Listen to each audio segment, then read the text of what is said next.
दुर्गा पूजा से ठीक पहले कूच बिहार जिले में खुदरा और थोक बाजार में कच्ची शाक सब्जियों के बढ़ते दामों पर नकेल कसने के लिए जिला पुलिस और प्रशासन की विशेष टास्क फोर्स में भवानीगंज बाजार में अभियान चलाया। इस अभियान का नेतृत्व कूच बिहार जिला के एडीएम जिला परिषद सौमेंद्र दत्त ने किया।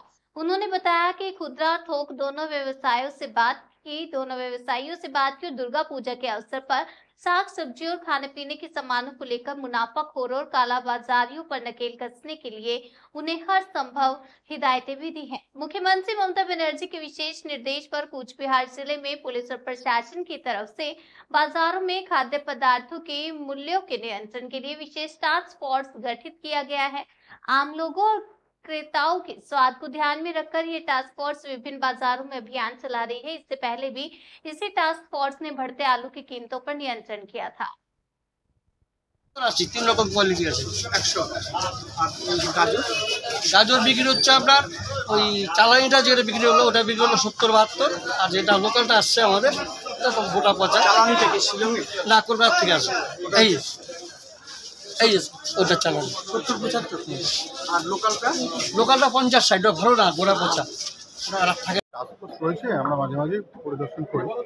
সামনে পুজো আসছে, যাতে আননেসেসারি সবজির দাম না বাড়ে সেই জন্য পরিদর্শন করা। আজকে ভবানীগঞ্জ অন্যান্য বাজারগুলোতে আমরা পুজোর সময় ভিজিলেন্স রাখবো, যাতে সাধারণ মানুষের ক্রয় ক্ষমতার মধ্যে সবজির দামগুলো থাকে।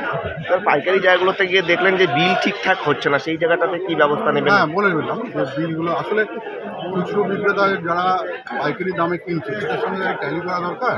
তো ওরা কী দামে কিনছে আর ওরা কী দামে বিক্রি করছে, বিভিন্ন সময় দেখা যায় যে দুটো দামের মধ্যে একটা তফাৎ হচ্ছে। আমরা খুচরো বিক্রেতাকে জিজ্ঞেস করি, সে যা দাম বলে পাইকারি বিক্রেতা তাতে কম বলছে। ওই জন্য সেটা ভেরিফাই করার জন্য বলে এলাম। এখন এই সময়টায় বর্ষা হয়েছে, প্লাস গাড়ি ঘোড়ার সমস্যা থাকে। আমরা ভিজিলেন্স রাখছি, যদি দেখা যায় যে কোথাও কৃত্রিমভাবে দাম বাড়ানো হচ্ছে অবশ্যই টাস্ক করতে হবে।